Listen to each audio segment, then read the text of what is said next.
Apa, labas na tayo.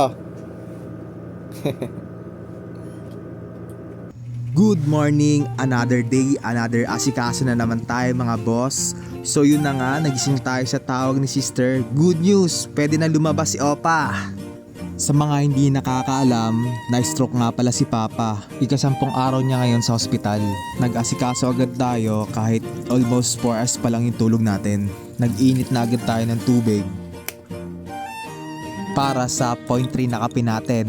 Wala kailangan natin ng energy para hindi tayo lutang pag mag-asikaso tayo ng mga paperworks. Unang tikim, ang pait agad.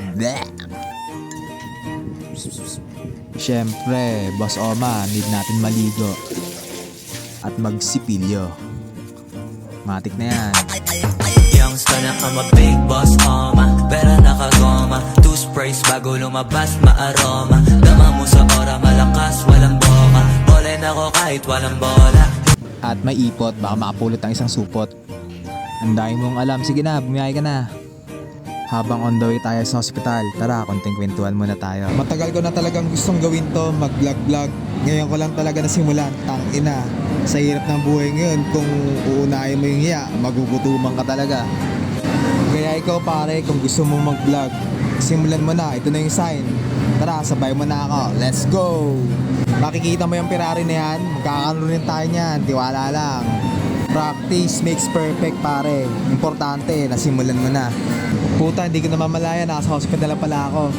Tara, samahan niyo ako mag-asikaso ng mga papeles. Let's go! Apa, basta? Linisan na siya pag alas kumain na. Bigat, di ko mabuhat si Papa Apa, labas na tayo.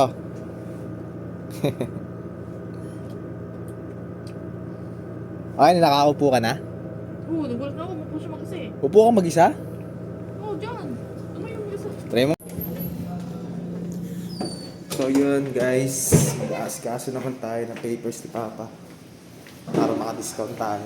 Lalapit tayo ngayon sa DSWD.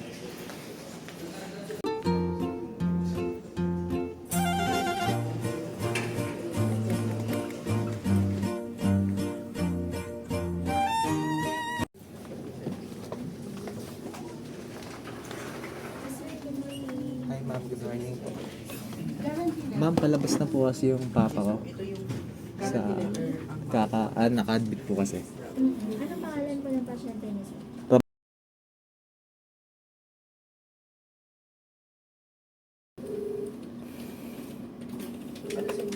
Ramon. Yes, sir. Ano po yung concern po natin? For ano na raw po siya ma'am, discharge na po. Yes po. Okay. Ano yung concern po natin, sir? Ma'am, ilalapit ko po sana sa DSWD ma'am. May abstract na po ba kayo, sir? Wala pa po. Wala pa. Apo. Request ka muna, sir, ng clinical abstract po sa floor. Saan po ba kayo nakaalis? Sa 7th floor Sa po. 7th floor. Request ka na lang, sir, siguro at least 2 para may extra copy lang tayo. Okay po. Then ano po kayo, sir, pa-xerox po kayo ng ID nyo sa 8th floor medical records. Back to back din po. 2 sets siya, sir, kung 2 po yung abstract. Ha? Okay po. 2 sets. Oo. 2 sets po, sir, na ID ninyo pareho kami patient. Back to back. Tapos ID ko pa tsaka ID ni ID patient. niya po. Oo. Pareho kayo. Okay po. Tapos, sir, balik kayo sa akin, sir, pag once na ready na din po yung abstract. Ha?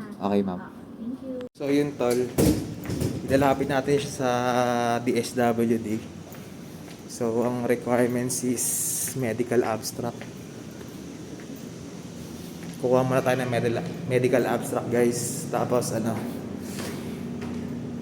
as long as pwede natin siya malapit sa lahat na sangay ng gobyerno, lapit natin tol.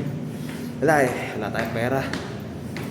Kailangan natin bigyan ng tulong kahit naman pa paano makatulong sa ating gobyerno. Let's go. Hello po. Sir, hingi po ko ng medical abstract ni Papa. Abstract? Medical, 5 piraso po. Sige, sige. Bigyan na lang namin dun sa gagawin na kayo. Mga ilang may send, sir? Di ko sure. Doktor ang gagawa, sir. Ay, doctor po yung gagawa. Okay, sige. Thank you po.